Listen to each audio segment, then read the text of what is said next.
All right, good morning, everyone. My name is Greg Crawford. I am the state archivist here at the Library of Virginia.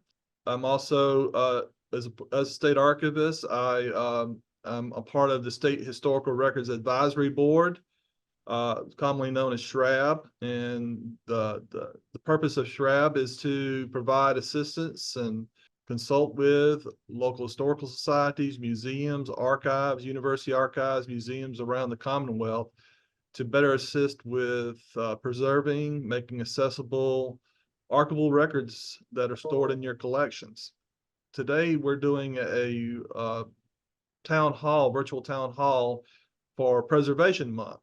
May is Preservation Month, and this falls in nicely after the survey that SHRAB conducted with you all about 6 months ago on the conservation and preservation efforts in your facilities and your holdings, and so we wanted to do something to follow up on that survey. So here at the Library of Virginia, we have a conservator, Leslie Courtois, who's been with us for well over 20 years, and she has great expertise in the area of preservation and conservation. And so I asked Leslie if she'd be willing to do this virtual town hall with a presentation on conservation. The topic of her presentation is going to be on preventative conservation and how you can, with your resources that you have to, take care of the records that are in your holdings. Leslie will come up here and do the presentation. If you have questions, please type them in the chat, and we'll have a Q&A time at the end of the presentation. So if you have questions, please just you either put them in the chat or hang on to them until after the end of the presentation. We'll have a Q&A time that you can ask your questions to Leslie. We are recording this, so we will be making it available in the near future, along with links to resources that you'll will probably find useful. Without further ado, I'm going to pass this on over to Leslie Courtois. Okay, good morning, everyone. I'm going to be talking about preventative conservation. That is somewhat the same thing as preservation, although preservation as a term is a little bit broader. I know normally when we talk about conservation, most of you probably think about conservation treatment, which is some kind of direct intervention with materials like cleaning, repairing, delaminating, removing tape, all that kind of thing. Preventative conservation is what we do to try to avoid getting to that point, because even though conservation treatment is a wonderful thing, there's a lot of things that just we can't undo. There's permanent damage, and it would just have been better if that hadn't happened in the first place. So I like to talk about that so that people understand that there are things that they can do to prevent damage to their collections. So one of the most important things, well, in general, environment is the most important thing. And within that category, humidity is really, really important because in Virginia, we have a terrible problem with humidity. A lot of people don't realize that something doesn't have to actually get wet. In my picture that I'm showing here on the left, that is something that got wet, and you see the mold growing, but things don't have to get physically wet. They can just be in a humid environment, and the same thing will happen. Leslie? Yeah. Are you sharing your screen? I thought I was. It says I'm screen sharing, yes. I can see your screen. Does everybody else see it okay? Yeah, we're getting thumbs up on our side. Okay. So where was I? So, keeping an environment, keeping your humidity under control is very important. It's important to understand that mold, it's not like this infectious thing that passes from one thing to another. So it's not about bringing in a moldy item into your collection and that's going to infect everything. Everything already has mold spores on it. Why mold starts growing on something is because it goes out of an acceptable storage condition range of temperature and humidity. So that is what you need to focus on. Always make sure that you're in a climate controlled environment. The acceptable range, we're talking about between 45 and 55% humidity, and a temperature below 70. This can be difficult, but it's extremely important. And if you have a building that has different climate conditions depending on the level or the area, you know, put your most sensitive things in the best climate area of your building. Obviously, that usually means do not put anything in the lowest level, like a basement area. That is going to be the dampest area. The highest temperature is going to be on the top level. So usually somewhere in the middle of a building is good if you can do that. The other thing about humidity, it's not just about mold. It's also that when you have acidic materials, which most book and paper materials are acidic, heat and humidity are going to accelerate the degradation process. You see when things, you know, start to turn a little bit brown and become brittle, that is accelerated by heat and humidity. So that's another thing to consider. It also attracts pests. So, you know, when you have an elevated heat and humidity, that attracts insects and rodents, which you don't want. And obviously that kind of damage is irreversible.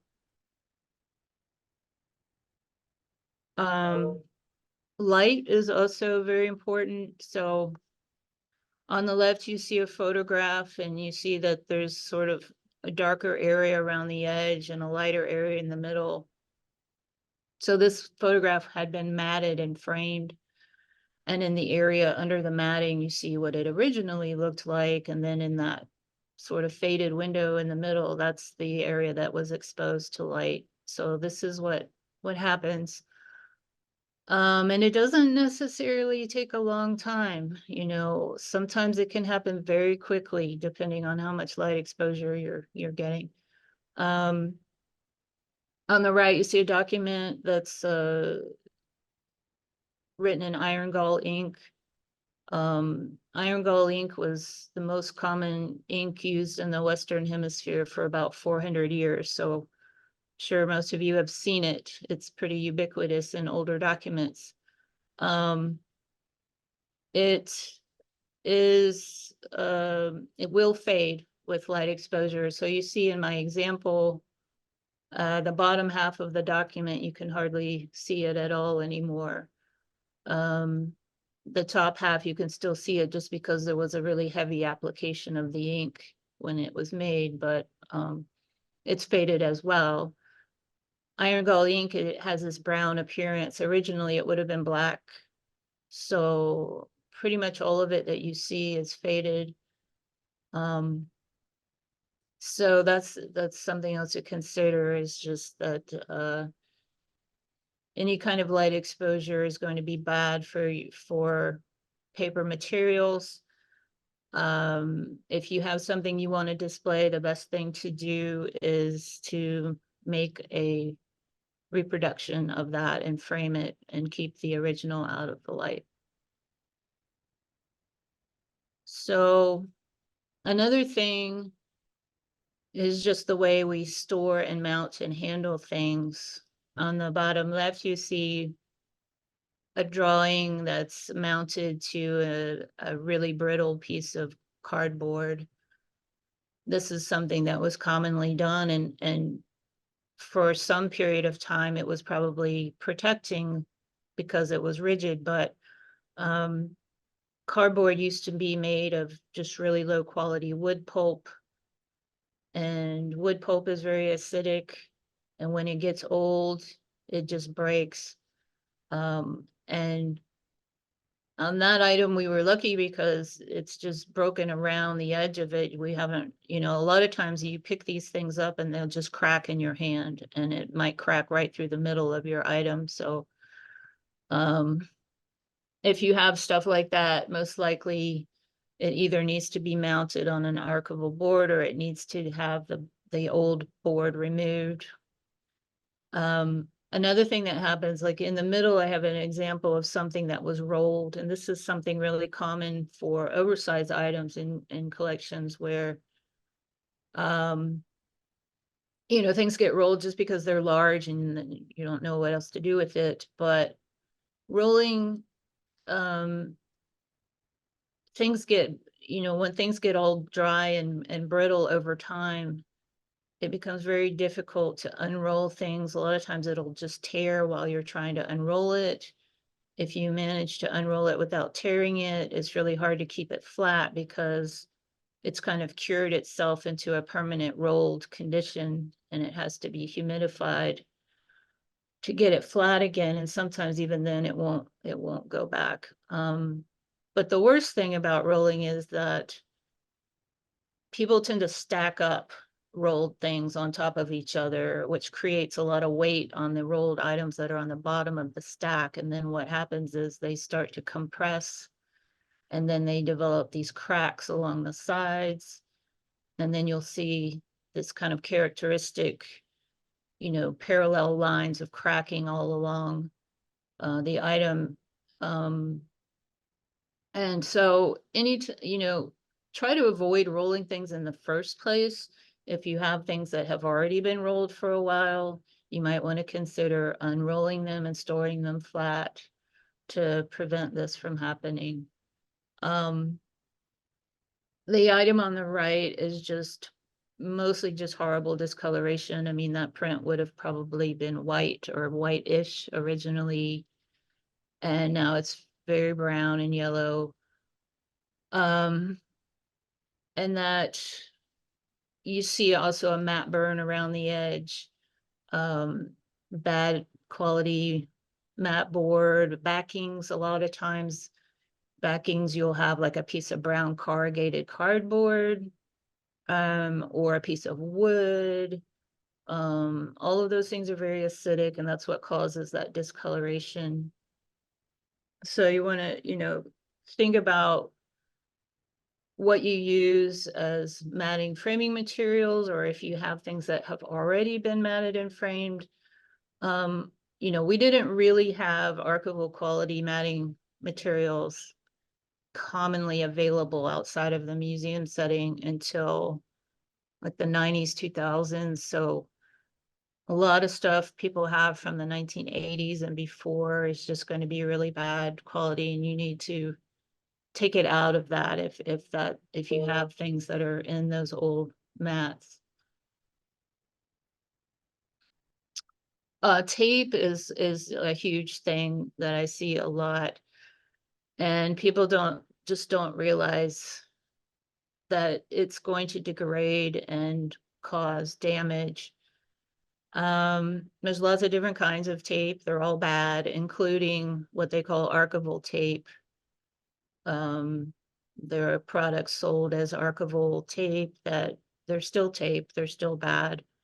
And so you want to avoid using anything that is already sticky on the surface, like a ready-made kind of tape that you just stick on without having to do anything else, because the adhesive goes bad, it causes damage and staining, and so it's just not the way we want to do repairs. Most of the time, if something already has a bunch of tape on it, it can be removed. It's a lot of work, so it's an expensive thing if you have to pay someone to do that. But going back to the environment, this is the most important thing. Okay, so no storage in basements, outbuildings, or non-climatized facilities. Keeping things out of light. Even in a climatized facility, there are going to be microclimates where if you're close to heat sources or vents, against walls. If you have a building that has brick or stone walls, drywall on top of that, or even just raw brick or stone, these are incredibly porous. You wouldn't think so, but a lot of water passes through. So don't store a bunch of boxes of papers and books, or put bookcases right next to, leaning up against an outside wall. You will find mold on the back of everything if you, go through a period where we, sometimes we'll just have rain every other day for like weeks, and that water just really builds up in that wall. Also, you would really want to make sure that you're not turning off air conditioning and heat during evenings, weekends, and holidays, because the humidity and heat can build up really quickly, and you can have a mold outbreak just like over the weekend. Main thing too is monitoring. So, it's very easy nowadays to get monitoring devices. You can get very cheap things that will just tell you the heat and humidity levels of the current moment. I prefer that you get something that at least tells you the maximum and minimum for the past 24 hours. So that way you know what's happening when you're not in the building. And, you can just put it in a place where you're going to see it and remember to look at it. I'm showing this particular one. You can get these ones now that have a phone app, so you can keep track of everything on your phone. It will graph things out and show you if things are spiking. You can also set it to give you alerts, so it will text you if you've had something go way off track, and that way you know that maybe you need to, intervene in some way. But just this one thing of monitoring your environment, controlling your environment, will save you from a lot of problems. And that is the most important thing. Also important, though, is how you store things. You don't want to have any kind of metal fasteners, paper clips, staples, that kind of thing. Rubber bands go really bad over time. Tape. Now, plastic storage, it seems like a good idea just because, if you put something in a plastic tub, it's going to protect it from getting wet. It protects it from insects and that kind of thing. And that seems like a good idea, but plastic doesn't age well. And there's no plastic containers that are archival. There are plastic sleeves and bags that are. You still generally don't want to use those because you don't want to you don't want to seal something up in plastic that's not been deacidified, because otherwise you're trapping all the acid that's in the item in that small space that can't breathe. And normally acid will be off-gassing off of things, and you want it to be able to do that. There are ways that you can deacidify things yourself if it's a small amount of material. Obviously, having plastic sleeves is also good for handling, if you don't want to handle the original with your hands, putting things in sleeves is good, but they do need to be deacidified first. I can talk about that a little bit more later. Otherwise, you're going to want to use paper folders and paper boxes that are acid-free, but then that absolutely means that it's got to be in a good environment, like not in a lower level of a building or basement. Keeping items flat, not rolled, we talked about that. Separating different kind of media. So you don't want to have a folder that's got photograph next to a paper document, next to something that's colored, and next to something that's uncolored. All of these things kind of transfer onto each other. newspaper article, newspaper clippings is a really bad one. Like a lot of times you'll see the outline of a newspaper clipping has transferred onto the paper next to it. So, either you want to separate these by category, or if you want to keep these things together in a folder because they relate to each other, then you want to interleave them. You can just do that using acid-free copy paper. Like that's the easiest thing to do. There are other kinds of interleaving like tissue and things, glassine. But the cheapest, easiest thing is just to use acid-free copy paper to put in between each item. And then, you know, with the framing, definitely want to use acid-free matting and UV filtered glass, but a note about that, UV filtered glass is only filtering UV light. It's not filtering infrared, it's not filtering visible light. We cannot filter those because then we can't see through it. So don't think that those other kinds of light are not damaging. We just can't filter those. So even though you're using the UV filtered glass or plexiglass, you're still getting a lot of light exposure coming through. So that doesn't mean that you can just hang it up in broad daylight all day long and think it's not going to fade. So just think about that. When you get things framed, you still need to shelter them from light. It's always better to use a facsimile if you can.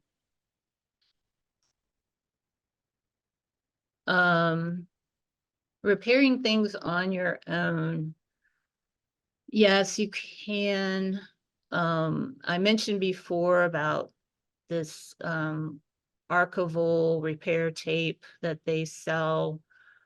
The kind that, you know, a lot of people call it Filmoplast tape. There's also this other brand by Lineco. Anything that has something already sticky on the back of it is not archival. So it looks like it's better than regular tape. It's really not. It's actually harder for me to remove it. So I really prefer nobody use it. The alternative is to use heat set tissue. On the left, you can see that you can get heat set tissue in a roll like it's a tape, but it's not sticky. You have to use a tacking iron to activate the heat to stick it on, and it is reversible. And it's reversible by several different methods, which makes it a good thing to use. I prefer that you get the big roll like you see on the right instead of the little tape version, because the little tape version has these hard edges, and it's always better to do a repair by tearing a piece of repair tissue so that you have like a feathered edge. But if that Filmoplast R roll prevents you from using the Filmoplast tape, then I will accept that as a win, but always prefer that you get the big sheet. And they also show in that image putting a big sheet of heat set tissue on the back of a document. I mean, you can do that. You don't need to do that. I never do that.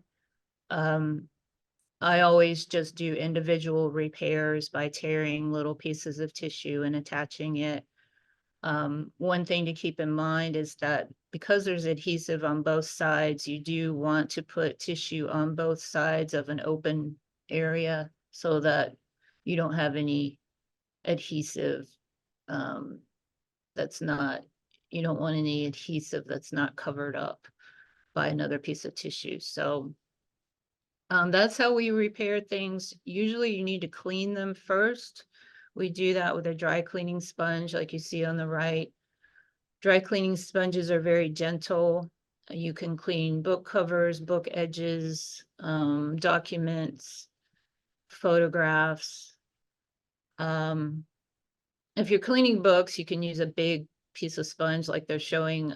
If you're cleaning documents, I prefer to cut it into smaller strips just so you have more control and less surface area, because when you drag the sponge across something that's fragile, you don't want making too much contact because it'll kind of pull on it and can tear it if it's really fragile. But you can just get the big sponge and cut it into little strips, and that also just gives you more surface area so that once you dirty up a piece of sponge, you can throw it out, and then you have a bunch of new ones that you can use, and you can use all sides of it. So that's how I generally clean things. When we talk about dry cleaning,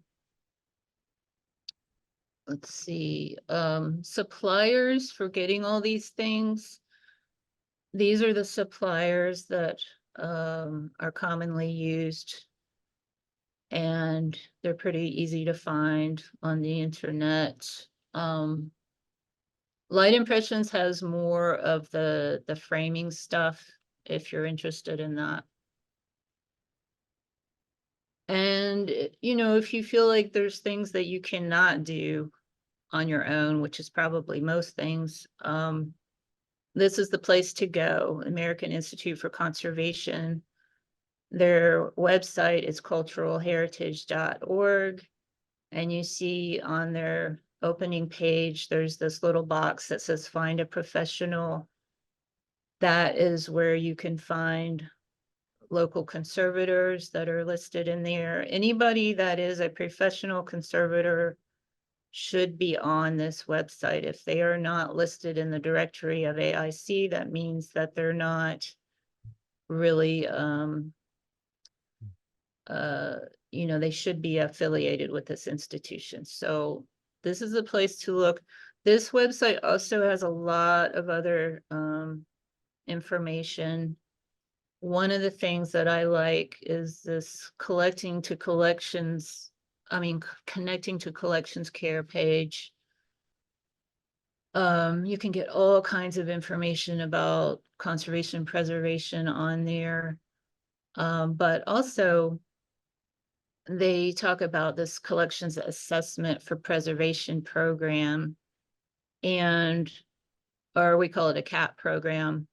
I recommend, and, you know, unless you have a tiny little collection, anybody that has a fair amount of stuff, this is a good thing to do. We did it ourselves a few years ago. And what it is you apply for a grant. It's an IMLS grant that will pay to have a professional conservator who specializes in doing these assessments, and they come out and they look at everything.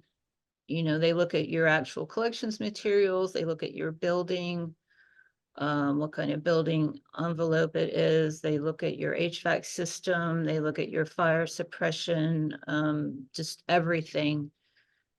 And then they give you a report at the end that helps you really prioritize what you need to focus on, what steps you can take. And there's things that you can do that don't cost any money that just may not have occurred to you, as far as where you locate things or how you handle things.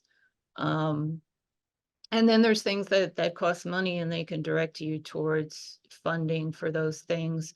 But it just really helps you prioritize, because you may have items in your collection that you think, oh, these look really bad. You know, they're brown, they're brittle, they're tearing, you know, we need to do something about this. But you may not realize that those things are pretty stable as is, unless you're handling them or you want to exhibit them. Whereas you might have a box of photographs that are all in these really poor quality plastic sleeves, and that might be much more of an emergency than that other thing. And that's what these people can help you focus in on, and just help you. And then, you know, they can just also give you a lot of resources of where to go when you need something, like if you have a disaster and you need help immediately. You know, they have all these contact lists and resources and things like that. So I really recommend doing the CAP program if you can.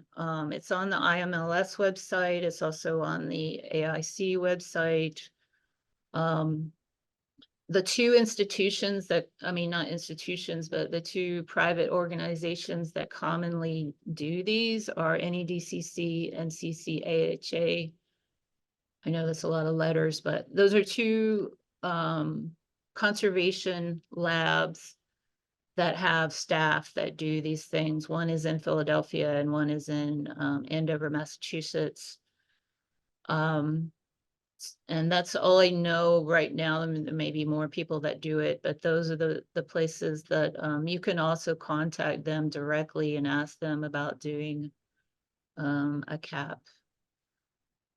Let's see what else I got. These are the websites that I like to go to the most for just information about conservation preservation. The first one is the NARA website, and then the Library of Congress website. They both have good preservation pages that are really detailed.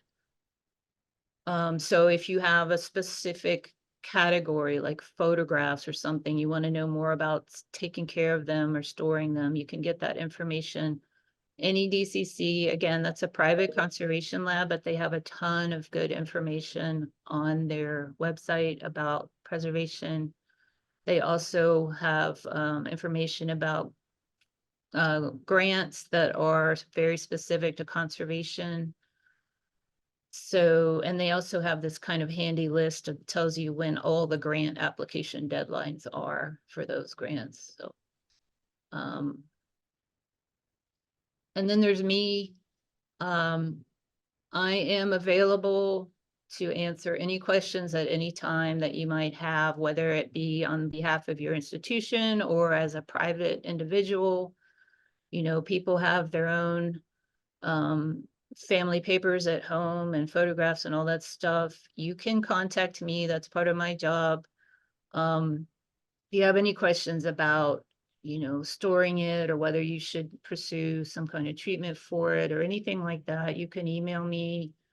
I do not answer my phone in real time, usually just because I don't have a phone in the lab and I don't sit at my desk. So you can call and leave a message, but it's better if you email me and we can set up a time to talk on the phone if you want to do that. But I am available to you for that.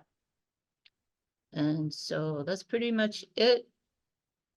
Chad can do the Q. Chad, is our questions in the chat? Yes, we have one question in the chat so far. Terry Hall would like you to confirm what's the low temperature cutoff for archival storage? Below 70 is clear, but is there a low end? Not really, because I mean, cold storage is like 30 degrees. Nobody does that unless it's dark storage. And dark storage, that means you're not taking things in and out at all. We don't have dark storage. I mean, we have long-term storage, and long-term storage, generally you would want to keep it colder than the storage that you have that's frequently accessed. But generally for book and paper materials, it doesn't matter how cold it is. The humidity can go too low, but it's kind of rare. I mean, in the winter, when you're running the heat full blast, like in January, it can get down to 20-something% humidity sometimes. I generally don't recommend humidification, although some people already have that in their HVAC system where it automatically kicks in, but I don't recommend you trying to just add it on your own just because it's hard to regulate, and it's better to be dry than wet. But book materials like to be a little bit more humid. So that's why I say you can go up to 55, but technically the standards for temperature and humidity, you'll see things that are pretty tight. Like you want the temperature to be between like 35 to 65 degrees or something like that. It's not realistic unless you have a dark storage facility. Any kind of normal storage facility, I would just say, that's why I just say keep it below 70, because usually it's already a struggle just to get there.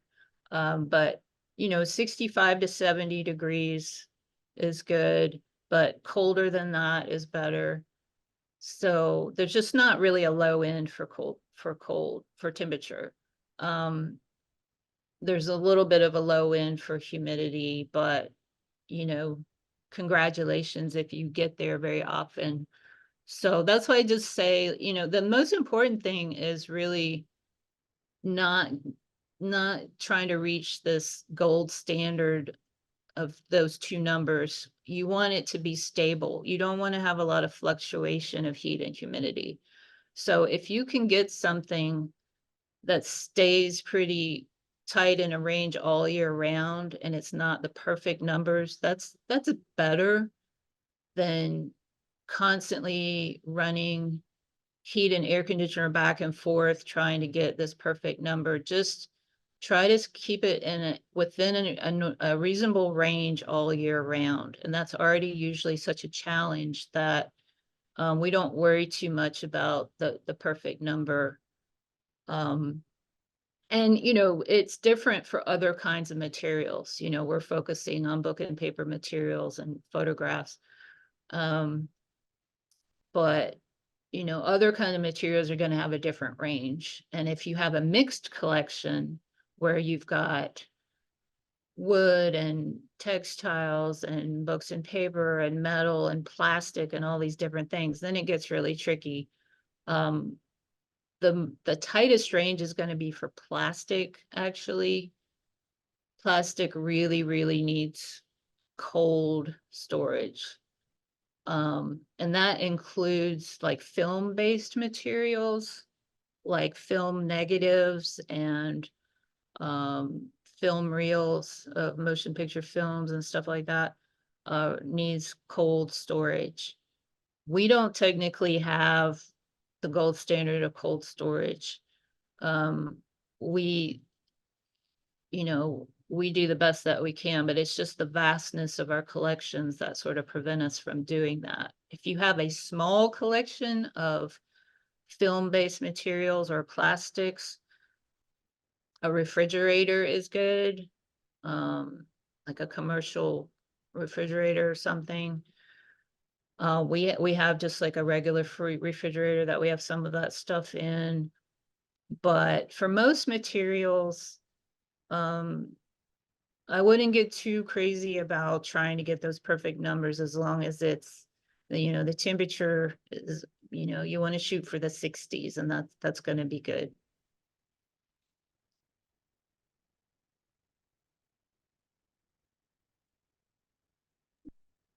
Is there any other questions? Yeah, does anybody else want to ask any questions of Leslie?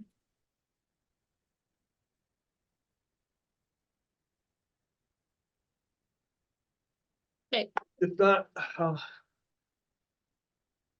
thank you, Leslie, for the presentation, and thank you all for your attendance today. And again, if you have any questions, if there's something that comes up like later in the day or whatever, just email myself or email Leslie, and we'll follow up with those. But stay tuned for more SHRAB virtual town halls in the future. We'll be keeping you aware of what's going on, and just thank you for your time. So everybody have a great day.